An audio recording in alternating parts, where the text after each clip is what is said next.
Welcome to BlackUSA.news morning show. I'm your host, William Honolulu Jr.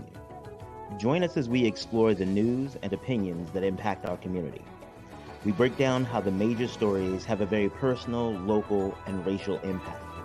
No topic is off limits, but even if the conversation gets rough, we're always going to keep it real.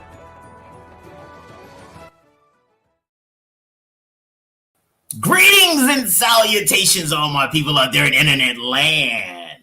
Welcome to the Black USA News Morning Show. I have the honor of being the host of the Black USA News Morning Show. I am William Honolulu Jr. And welcome to this Friday, March 11th, 2022. Whoop, whoop. It is another day of Women's History Month, the 11th day to be exact, and Happy National Funeral Directors and Morticians Recognition Day. So one of the things that's really important, because when I was telling somebody else about that day, they were like, "Oh, that's kind of funny that, because we think death is strange and that idea of having that job is weird." But when my dad died, those people were a godsend to my mother. They were able to stand in the gap and talk to her in a way while she's grieving the loss of 50 years of marriage, to be able to figure out what's next, what needs to be signed, how to make those types of decisions. So it's not a game. Those people really help people, the morticians and funeral directors, they help people in some of the most vulnerable times of their lives. So big ups to them, and special mortician in my life. Big ups to Melvin Singletary down out of Greensboro, North Carolina. Big up to you and his wife, Monique. So I'm grateful for that. As always, we are grateful for the super producer, Crazy Horse Morgan. If it wasn't for him, there would be no us. So thank you so much, brother. It is such a big deal for me to have somebody that I know I could count on, got my back, and make sure that we provide the level of quality that our listeners enjoy. Dude, love you. Big ups. We're going to keep making this happen. Interesting thing I came across. Nicki Minaj had an Instagram live with Joe Budden. Not something I normally would listen to, but the story came up. And what she talked about during Women's History Month was really holding men accountable who feel it necessary to see a woman online or see women in general and just decide to comment on their physical appearance. Apparently, especially at gas stations, dudes feel real comfortable about commenting on a woman's appearance. I don't understand what you hanging outside. Maybe it's the gas fumes that make them real confused and think that shit is appropriate. It's not. But one of the things that she said is that, the dudes who are out here doing this are just a bunch of clowns, and kind of reinforce a lot of the challenges that women have. The insecurity and the always feeling that they have to look a certain way. Well, if you're telling them that, then you're part of the problem.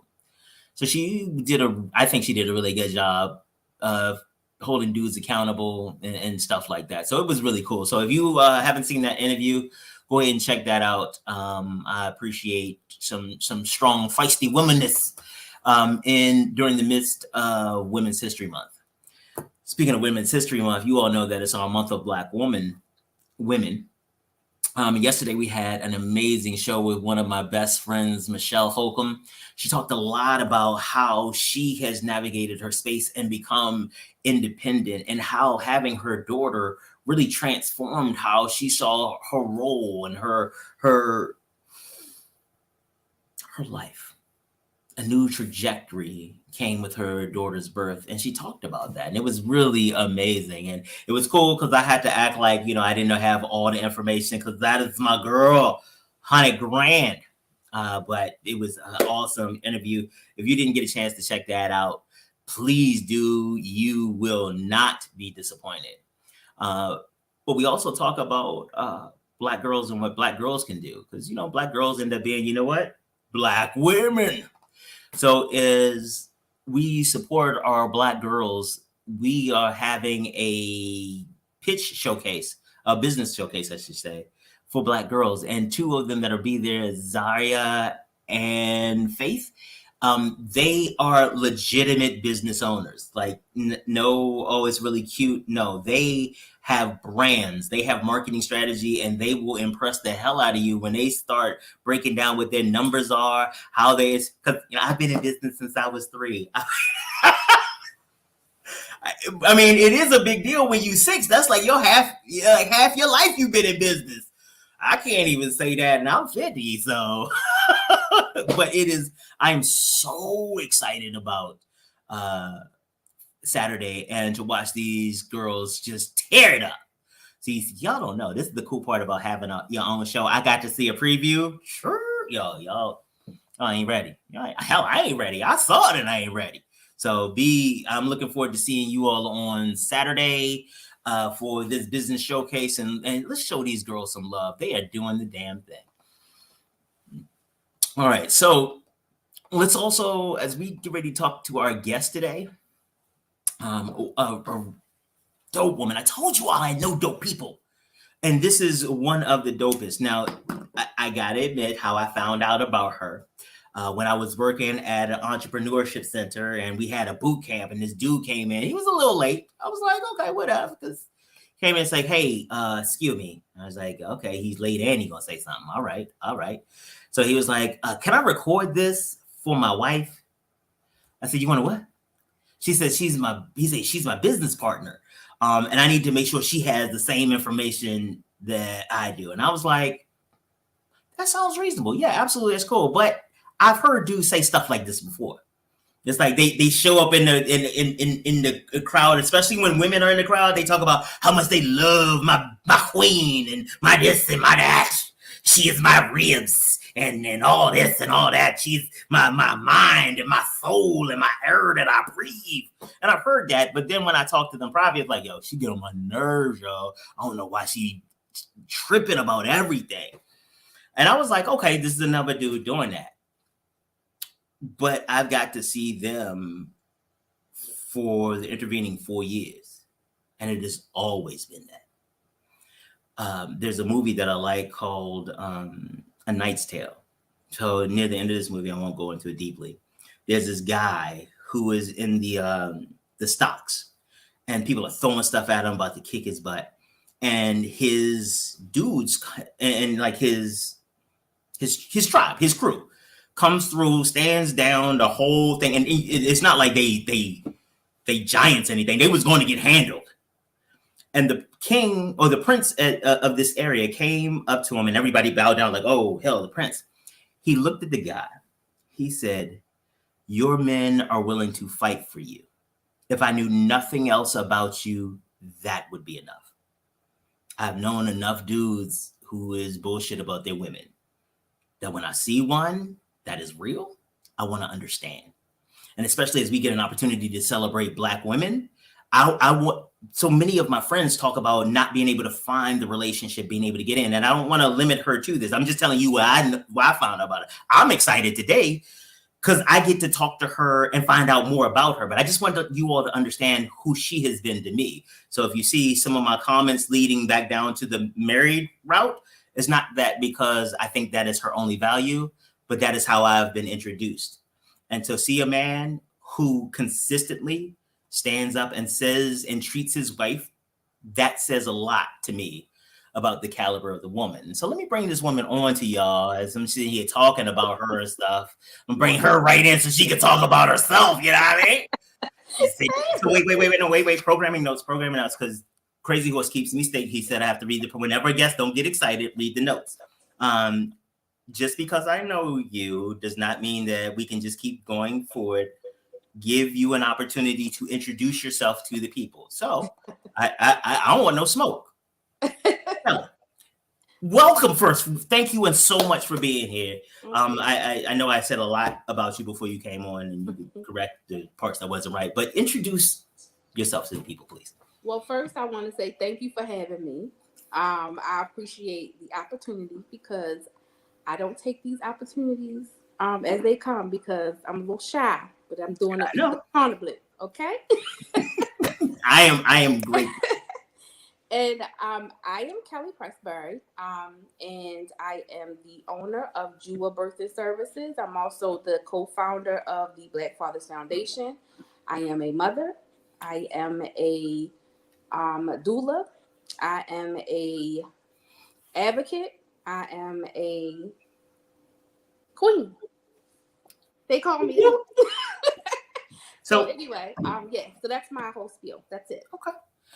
Well, one, don't be disrespectful and say that's it, because you don't want me to start rolling tape, because you know I keep receipt like CBS.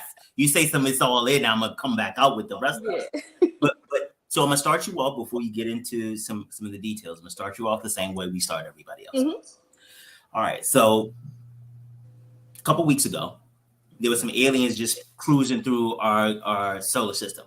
Mm-hmm. They saw like a lot of stuff popping off, and they came through. Mm-hmm. And they were like, there's like 7 billion of these joints on here. Okay, let's categorize them. And they found one of the categories is Black women, like, you know, gender, race, and all this. And so they was like, oh, Kelly Prestbury, she's the Black woman, one of these. Okay. Yeah. They have no reference point of Earth. And they say, Kelly Prestbury, explain to us what it's like to be a Black woman. What would you say to the alien? I would say it's hard. It's hard out. We are very misunderstood, I would say. So that's why I say that it's hard, because working in corporate America, which I have been for a very long time, and just, you know, just in general, there are a lot of assumptions that come when we think about the Black woman. And I feel that I am misunderstood a lot. So I would say misunderstood would be my biggest thing. But we just have to work every day to like either shut out that, you know, that negativity or address it head on. And so sometimes I do a little bit of both, but I would say my biggest thing is that you're misunderstood. Okay. So I appreciate that as the starting point for it. So I want to make sure that everybody understands a lot of the stuff that you've said already. Mm-hmm. So one of the things you talked about is that you were a doula. Mm-hmm. For a lot of people, they don't even recognize the roots of doula in the African American community. Could you just help people understand what a doula is? Because it sounds like you work in a restaurant, like, because that sounds like a soup. No. So by definition, a doula is a support person that is there to support educational, physical, mental support for birth persons. So that could be. Did you say first person? Birth person. Birth person. Mm-hmm. We say. I apologize. This is a new one on me, ladies and gentlemen. We are learning some stuff right now. What is a birth person? I too had to learn that. Okay. But so let me school you. So we, as a society, always think that it's only the woman or the female or to be the one who gives birth. Mm-hmm. But that's not true. Everybody has a different thing that they call themselves. They, he, she, there's a lot of pronouns. Oh, okay. So when we work in a birth world, we don't want to automatically assume that person wants to be called a woman or a mother or whatever. Thank you for that. Like that, I hadn't thought about it, but that makes perfect sense. Mm-hmm. And it is really anchoring back into this birth experience, still incorporating diversity, equity, and inclusion, that nobody feels. But that's what I'm talking about. I'm sorry, I'm getting excited. My nose, don't get too excited. That's actually a note. After yesterday's show, there was a lot of stuff he had. Yeah. Let me know I had to calm down. But that's what I'm saying. Like, even in this concept, mm-hmm. it is about supporting a woman in who she is. Not this is how you have to do it, but like whether you are they, them, her, him, whatever, or you are still having the same experience. Yes. That's amazing. I like that. That's no judgment here. That wouldn't be support. Yeah. No judgment. There's only support here. And so that could be, in any form. And so we just want to, be able to meet everybody where they are, because you just never know, what kind of experiences people have. So when we go into when we go to talk about what it is that we do, we want to make sure that it's inclusive of everybody. We don't want to, that would be totally against what we're here for. But I do like your point that you brought up about doulas. Doulas is funny because I'm gonna tell you, I didn't know what a doula was until I didn't know the word doula. For I would say about 3-4 years ago. I'm not good with dates. But I can tell you that I was a doula before I knew what a doula was, and that is because what we do is just something that the village does and has done for many, many years. So we started out as midwives, and unfortunately, in this colonization that we go through. We talk about that here. Yeah. We talk about the fact that the life that we're living, the life that's capitalist experience that creates the boundaries of our society is not our natural state. Exactly. Our natural state is the gift economy. You know how it is with the cookout. Yep. Like, nobody in the family really have a lot of money, but the cookout is always lit. Everybody is full. Right. Because if you look around, it's like, well, William ain't bring nothing but paper towels and plates and forks. They're gonna be like, well, that's because he can't cook, and why you all the way over in his business? Right. It's about that's not about love, right? But that's what you're talking about. Yeah. The village just loves. It is, if there is something missing, we come together and figure it out. And it sounds like that's how you came into the doula experience. Is that accurate? Sure, so it's funny. Well, I say that I was the doula before I knew what a doula was because I was already doing that for my community. I've been working with my husband for many years with Black fathers and just making sure that we're taking care of our fathers. I have been there for my all of my niece and nephew's births, and I was there holding my sister's legs back. I was doing all of that before I ever knew what this was. And so someone approached me because of the work that my husband and I do, to become a part of a collective of people, but they wanted a branch to work directly with fathers. And so they thought it would be a good idea to connect the two. And so I was blessed enough to be able to go through a training. And when I went through the training, it was mind-blowing for me because it brought up so much emotion and trauma that I had suppressed. Wow. Yeah, that I didn't know that I was holding on to until I got put in a room where I had to face all of those things and talk about them. And so what I love the most about being a doula and being a birth worker is that those conversations can be had in a safe space, and you can be as vulnerable. You can, nobody is judging you to say that your situation isn't as serious as another's. And we all hold space for each other that be able to, to do that and have that space. So for me, that's when I realized what my purpose was. Because although I was working with my husband so many years on his dream, I didn't have one for myself. I didn't know what my purpose was. I was still unsure about what my thing was. I always felt like I'm helping him, because I know that he, I don't want to make him seem like he wasn't able to do whatever, but like I always felt like I was helping someone do something that I apologize. I feel comfortable speaking for your husband right now to put it in context. And I will quote him. His thing is that this doesn't work without you. And he has said that consistently. So I don't want you to play that whole humble, I'm just trying to no, dude says himself. And I want to be clear that he says that not as a lack of his own strength, but an acknowledgement of how you all have done this together. Yeah. So, and like I said, I've seen a lot of dudes who say good stuff, but when we have a couple of drinks or we sit by the side, then it changes a little bit. And talk about me behind my back. No, actually, everybody. You know what I'm saying? Most people's husbands talk horribly about them to me behind their back. I mean, real talk. And if your husband is one of my friends, I'm probably talking about him too. But yours, I can say specifically, he has not done that, and that has been I told you before we got on, I've been looking forward to interviewing you because I am interested in not trying to narrow you into the space, but to have a man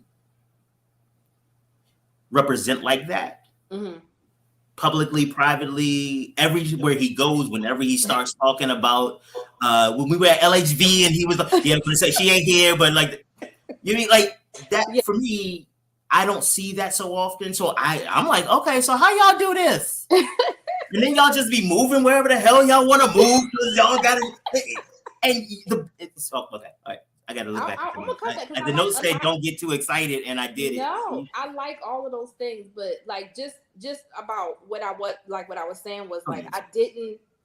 Although I enjoyed it, and although I'm down, I'm riding Miss Bonnie and Clyde. I'm not, that's how I roll. But I still felt deep inside that I didn't have anything for me, and so it was like, what am I going to do? Like, what can I do for myself? I know I had these skills, and I know that but what am I going to do for me? What's important to me? And I didn't want to ever become resentful for not being able to pursue that. So I definitely I love my husband 1,000 grand, and he definitely go into all the places and shout my name from the rooftops, and I appreciate it. I don't know why sometimes I think I'm not worthy for all of the things that he says, but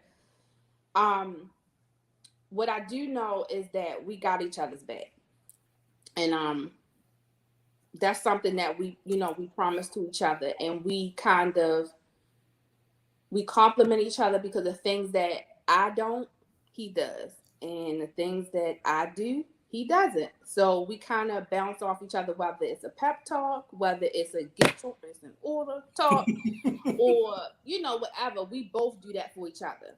So I definitely appreciate them, but it's definitely been a road, and we are spontaneous people. We might look like we got it together, but we ain't got it all together. But we just do what we want to do. We don't have rules that confine us. So like you said, picking up and moving, you would not even believe, we've been talking about this for almost 20 years, like moving somewhere, but we took an opportunity because of the pandemic to make that move to Georgia. I'm not saying that's the last stop.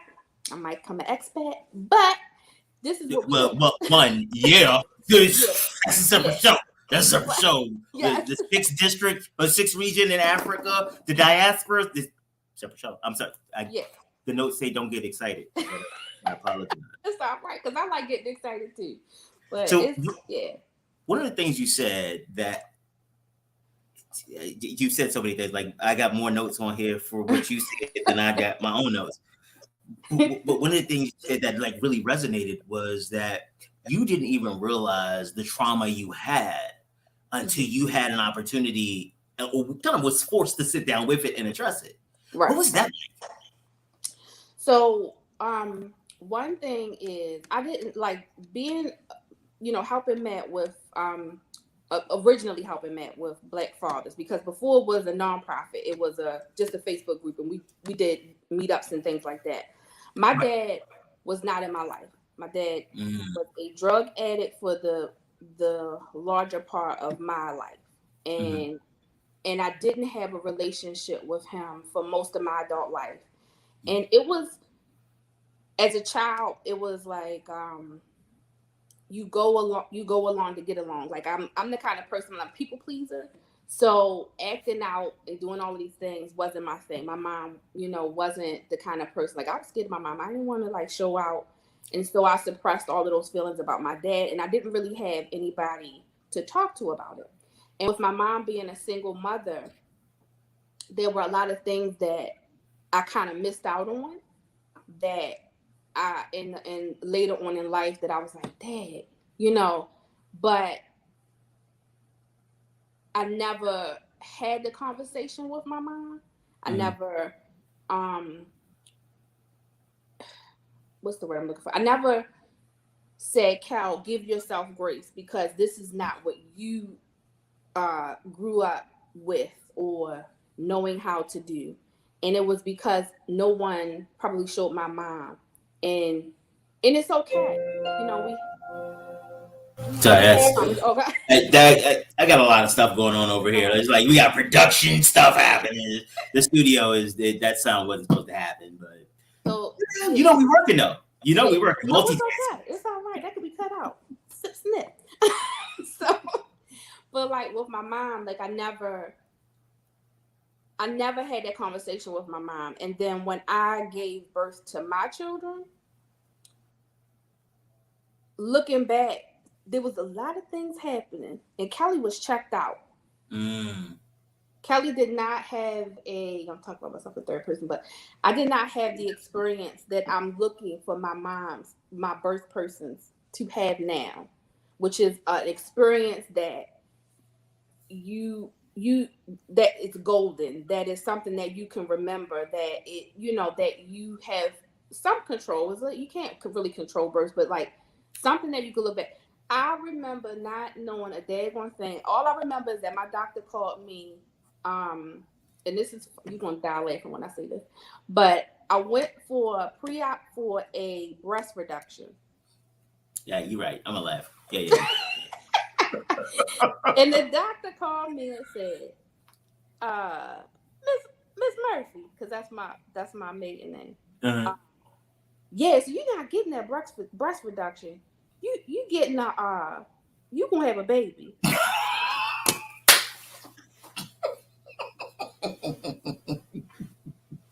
That's not exactly what you came in here for. I didn't come here for that, sir. I came here to live my best life and get rid of these windbags. That's what I came. Stop playing with me.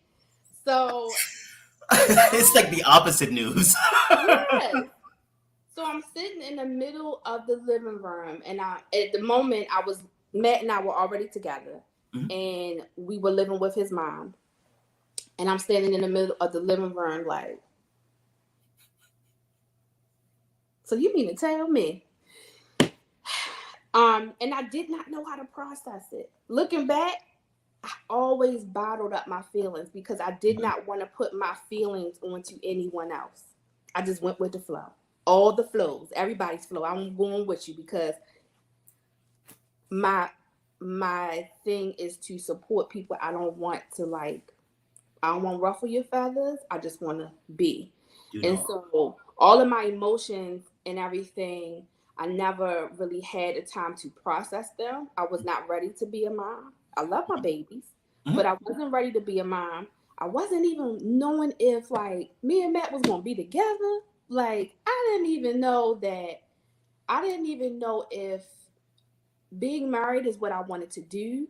I didn't know any of those things. I went into the relationship saying I'm not having babies until I'm 40, if that. And wait, say it again. Right. And you already got 2 kids, brother. I don't know if I'm ready for this. And so it was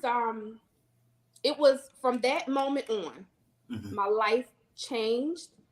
And for a very long time, it just went with the flow of everybody else's flow and not Kelly's flow. And Kelly never got a chance to be able to like process any of it. And I'm getting choked up. I'm not going to cry because I'm already. I'm sorry, you on my show. You could cry on my show.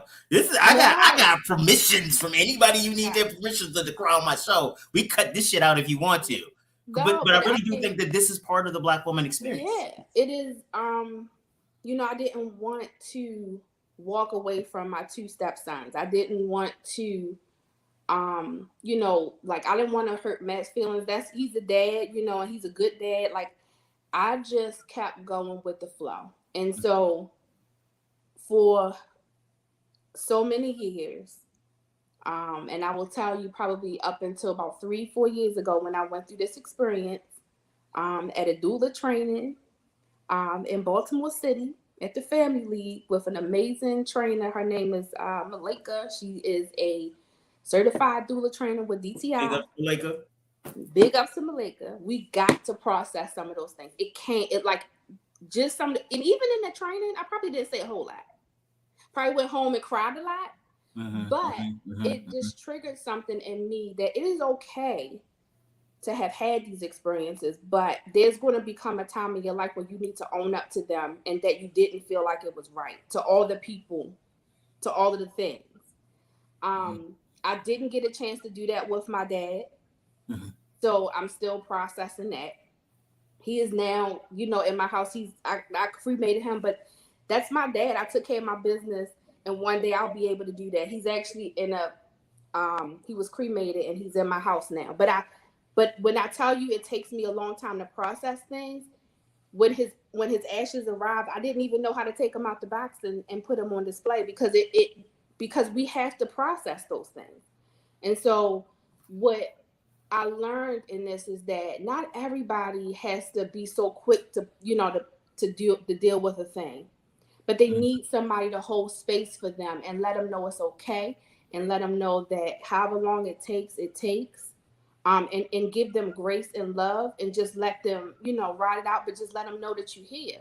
And so that process did that for me. And I will never, that's where I found my purpose. That's where I let them release some things. So it was a very pivotal moment in my life. Yeah. I absolutely didn't know we was going here. I love it.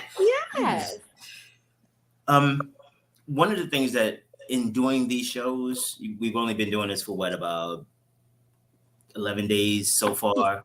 And the month is brand new, but one of the things that has been a recurring theme is that a lot of the successes or a lot of the things that the women who have been guests on the show, they said something very similar. There was something that they were missing in their lives, and what has ended up happening is that they have become that for other people. And your story is very similar to that. You didn't have the relationship with your father, so you have dedicated yourself for a good dozen years in building up Black fathers. You didn't have the space held and the type of support that you were looking for as you started your journey as a mom. So you've become that for somebody else. And I think from what I've seen, this is a recurring theme for Black women. You all end up becoming the stuff that you missed. Is it deliberate or just kind of how it evolved? I think I will say, in my opinion, I think that it's a part of the process of, it's a part of us processing the thing and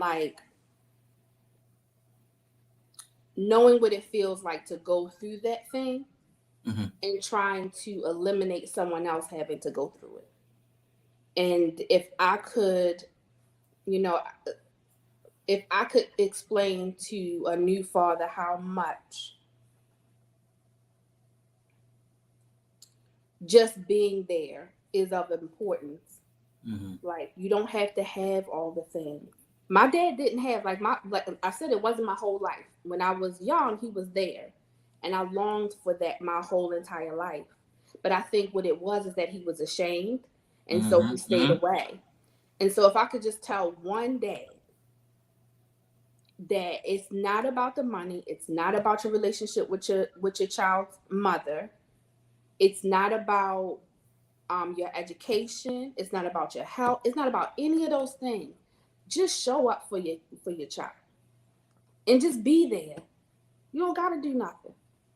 And when it gets rough, don't give up, because that's another thing.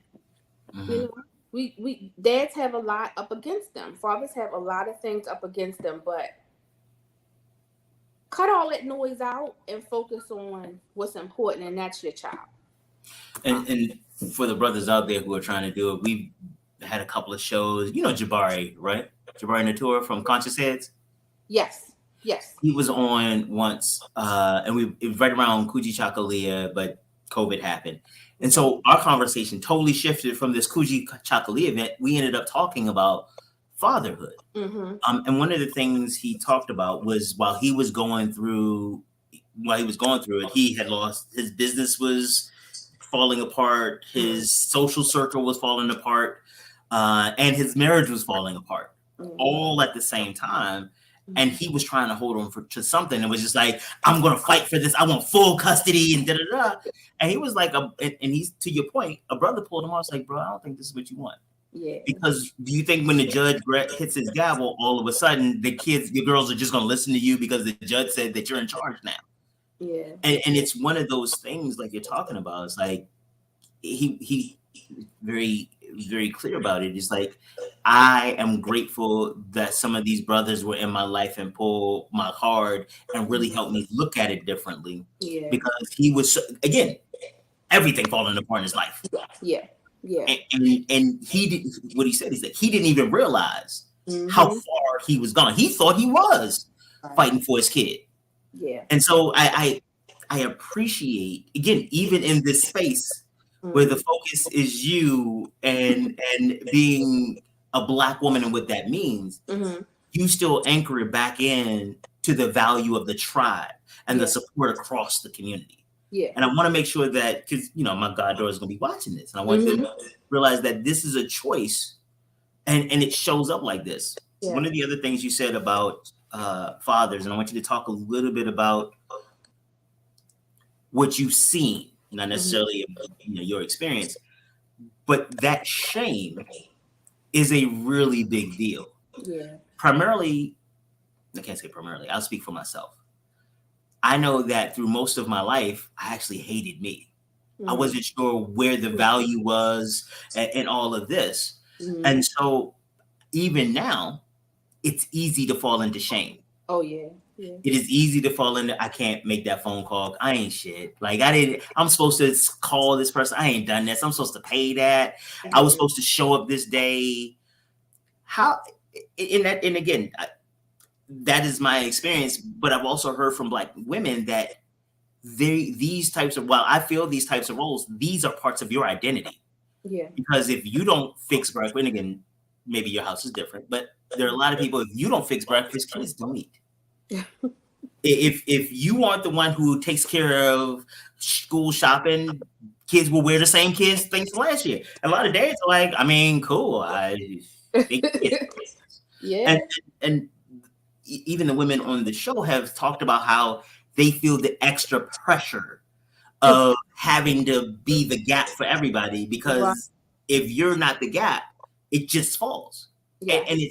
And what they've said is that the idea of just allowing something to fall is untenable, so they have to. They don't have any other choices. Yeah. Do you feel that kind of thing, or are you like, oh no, that's on them? I do. I do feel that a lot. With my youngest two. So I have 4 children. And I do not call my oldest 2 my stepchildren, but they are not my biological children. Let's just make that clear. But the truth is that I was a young woman raising 2 children that I was absolutely not ready for. And then I had 2 more of my own. So going through the process of parenthood with my youngest 2 was a very rough process for me, because I was, again, dealing with a lot of things that I was just trying to like flow through. And so what that ended up being for them was a bumpy ride on the parenthood bus. But I learned from those things. Matt and I learned from those things, and we doing it different for the younger 2. And so it's been easier for me to step back and be like, I'm giving myself a grace, self-care, all of that stuff, because it will get done. It will. If you ask any of them, they probably be like, she lying. She knows she want this stuff cleaned up. Like, I'm in this house, we just moved, and things to get put away. But it used to be 10 times worse, because I was always on edge. Like, I want it done, and I want it done now. You need to, but I've learned to kind of like let it go. And so I take time for myself. I do all of those things for me, because what I know is that if I don't take care of me, ain't nobody else gonna get the love and the guidance or whatever from me that they need. So I start with myself. And I have these conversations. I actually just had a conversation with a potential client and my best friend today about the very same thing, and saying that you don't have to do all the things. We have villages that are here, and maybe they aren't present in a way that you would want them to be, but we need to be able to stand up and say, hey, I need a little help, because you cannot do it all by yourself. You cannot. I was blessed enough to have my mother-in-law. We lived with my mother-in-law, so it was, it was helpful. There's pros and cons to that, but like, for someone now, I always say, like, is there someone that can help you out, that can come? Because like, postpartum is a real thing, but your house still need to get clean. You still got to wash yourself. You got to do. Life doesn't stop because a baby is coming. So we have to find where our villages are and be okay with asking. And our villages need to like be okay with being asked, because there should be no shame. Let's okay. All right. So I might have to scrap the show notes because you decided you wanted to go here. And so this is her fault, horse. I mean, I'm gonna go ahead and do some misogynoir right now and blame the woman on my behavior. That's what I'm gonna do, because her talking. But let's talk about asking for help, because I'm gonna pull your card. That is not something you do well since I've known you. Yeah, we gonna do this because you brought it up. Like the note said, don't get excited, but you said some exciting stuff, so we are. So okay. you telling women that they need to make sure that they are comfortable asking for help because they can't do it. How are you working? I love the eye roll and everything now. Yeah, and then all of a sudden it was all fun and cool and I like to interview. No, did you forget who I was? The program notes can only go so far. I promise you. I'm much better than I used to be. I'm much better than I used to be, because I will admit that in business, and like, because it's different, right? Right. I would like to present myself, or I liked, with an ED, to present myself as a person who had it together. But a business coach of mine helped me recognize that I am a person who is striving every day to be my best self. And if that is all that I'm bringing to the table, you better take it or you better leave it. Because if it's not something that you can do, then we got to move on. And that's not, because I feel like whatever isn't meant for you isn't for you. So like, if I got to lay it down, I got to lay it down. So I've gotten better with that. I understand. So I figure since we're here, let's just go all the way in.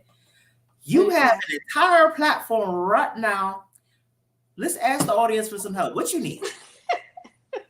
Because we're modeling the behavior you're saying that the other people should engage. I'm having fun at this point. I don't even know how much I keep using this. So you said I should ask the audience? There's a whole bunch of people out here listening. What is it you need? So what I need y'all to do. So like I said, I am the owner and operator of Jewel Birthday Services. I am also the co-founder of Black Fathers Foundation, which is a nonprofit. In my business, you can send your clients, your potential clients, your potential birth persons my way, because I'm offering these services in the Atlanta metro area. Okay. So I'm in North Georgia now. If you want to fly me out to Baltimore, I'll come there too. I mean, we might be able to bring you out to Baltimore. You had that. My budget ain't. Well, honestly, if somebody is having my baby, there's a separate set of conversations we need to have, because there's a lot of liquor and sedatives. I can't. I got a 25 and 21-year-old dog. I can't. Resetting at this point. Yeah, that's right. That's a lifestyle change. Sorry. That made me nervous. I couldn't follow the show notes when you started talking about me having kids. It makes me very nervous, very uncomfortable. I'm very uncomfortable. So okay.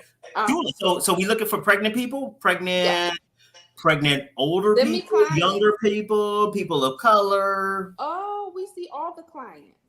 No, I'm saying which ones you want though. Let's not front, because I'll take a business client. I take all business clients, but there's certain ones that I want. Okay. So you told me about my target audience. Yes. Okay. And I've learned a thing or two about a thing or two. Okay. I'll sit back and go back to my show notes, because apparently I've stepped outside of my lane. I apologize. I might have to tell you, like, I am going to tell you on this venue that I will take all clients. But I will tell you why I'm doing that. If you want me to be honest, I can be honest here and tell you that I am taking all clients because I live in a predominantly white area. And my goal with Doula is to eventually be able to give back to my community. So that means I got to take the money from everybody and then give it back to the people who actually need it. So how I work that out is that each month I try to work in, or at least per month, I try to work in a client that may not need to pay for like a consultation or whatever like that. We kind of work it out.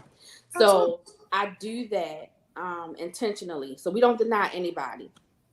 And then postpartum care is something that our community doesn't really recognize, I think, the way that we should across the board. And so when we get back to the conversation about community and your village,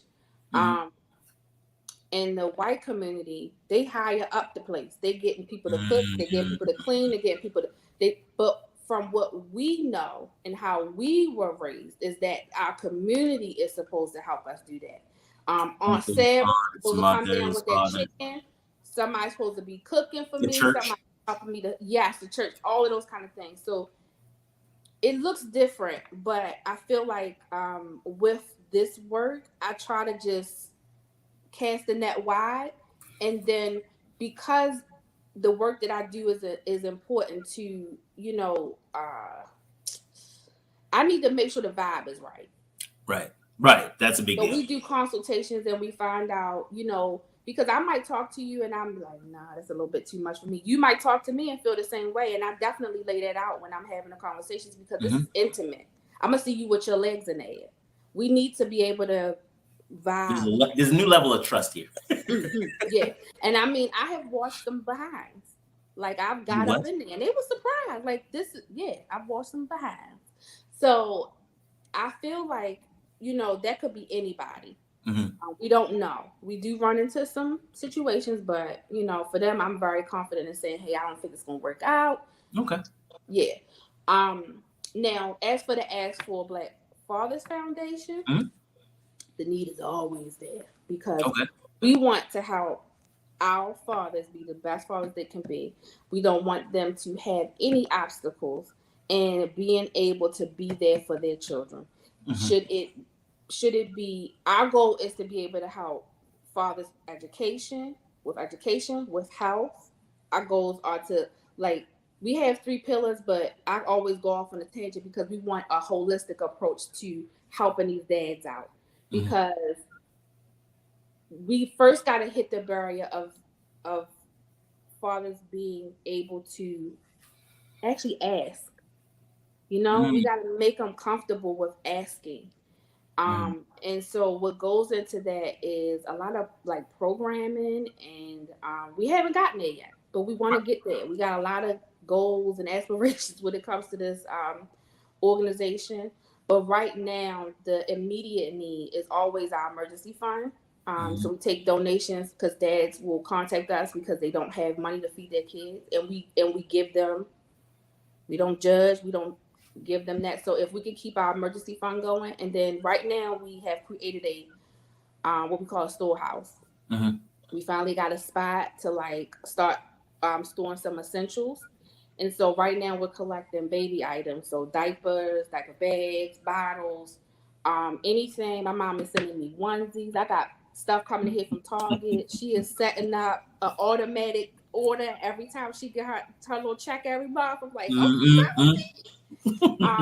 but we got a whole like stash of like diapers and stuff ready and available. So we are collecting for that, and then eventually we want to see that evolve into like new furniture donations so that we can help dads with like new spots.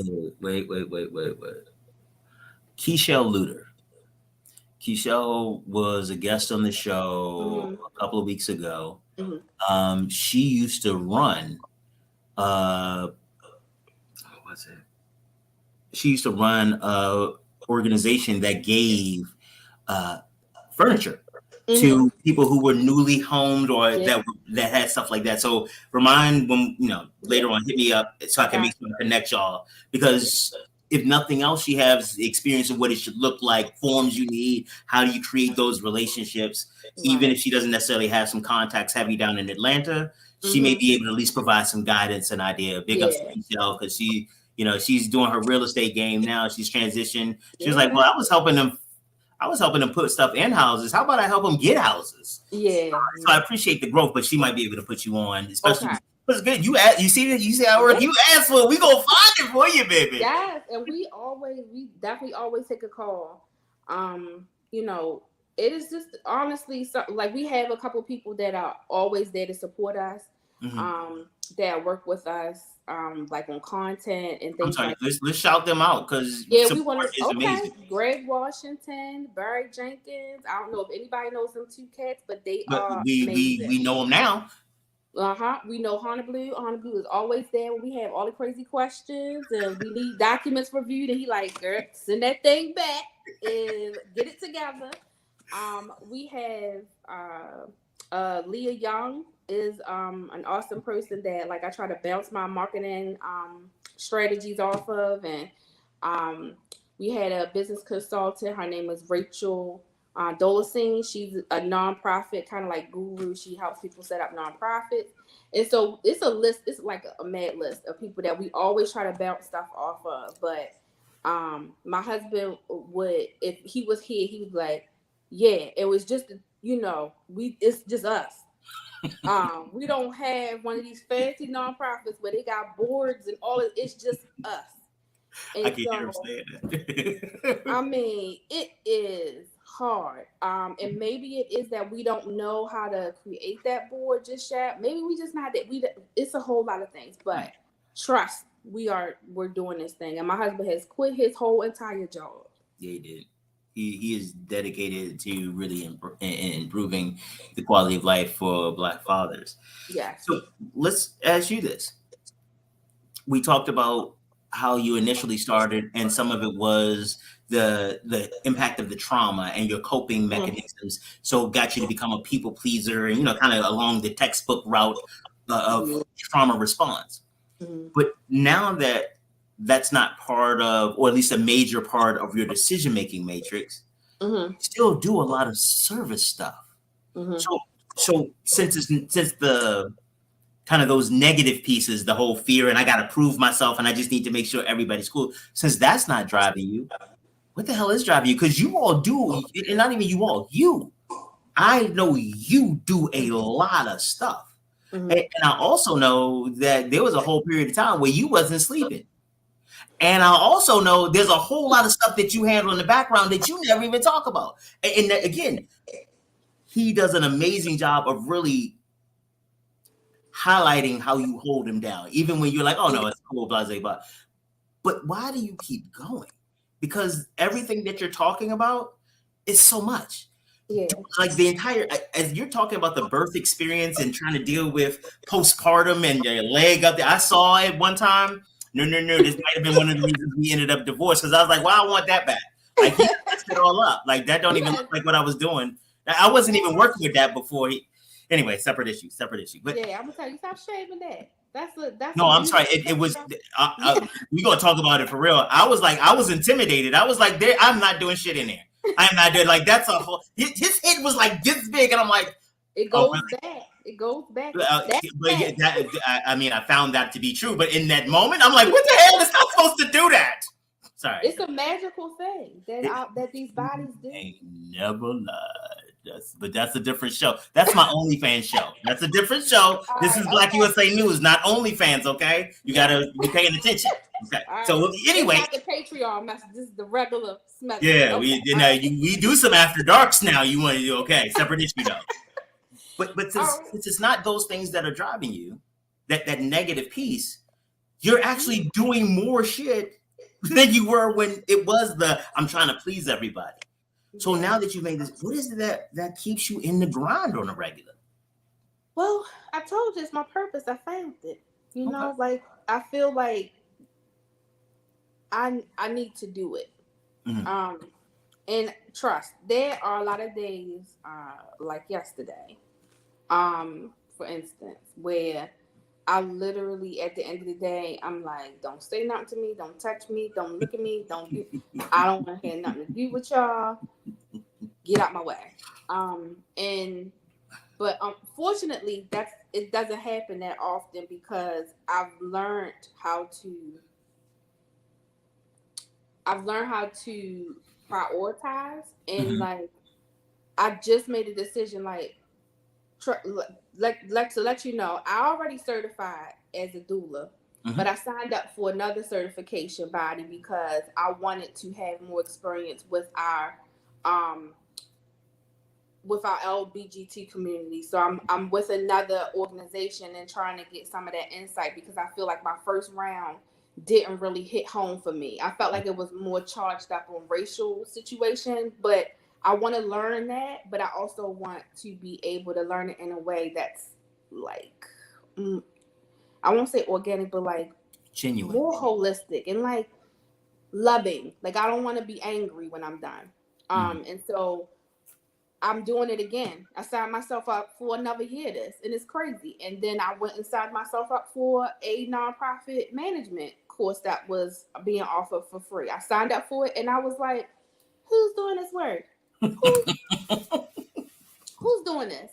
And like legit, like I said to Matt yesterday, something's gonna have to give because I can't be pulling my hair out. I want to do all the things, but I don't have to. I'm not here to run a sprint. I'm here to run a marathon. It's going to be something that is long going. And even though I want to get it all done now, I know that it's going to take some time. And Matt and I are going to be in our 60s sitting there like, okay, we got these nonprofits going on. And now everybody that signed up to help us. Isn't that always the way? That's always the way. After it's popping and everybody's on board. Yeah, it's like we will get to that place eventually, and so I constantly remind myself of that, and it's hard because like I was so angry and upset yesterday that I couldn't even cry. I just had to go and lay myself down. But laying down is the thing. Yeah, but I do it because I love what I'm doing. And I love doing this thing. Jua has brought purpose for me because I needed that. And I found a way to tie it together with fatherhood. You know what I'm saying? We pushing P. That's what we say. We're gonna be pushing P. Anybody know what that is? It's called parenthood. Okay. But like we are all things parenthood. We want to hit all angles of it. And this is just I'll say this is just the beginning, honestly. So we gonna keep working. I love you guys. I love what you all have done. And I've been in the game long enough that I've seen people who are good talkers, people who are great planners, and people who don't do anything.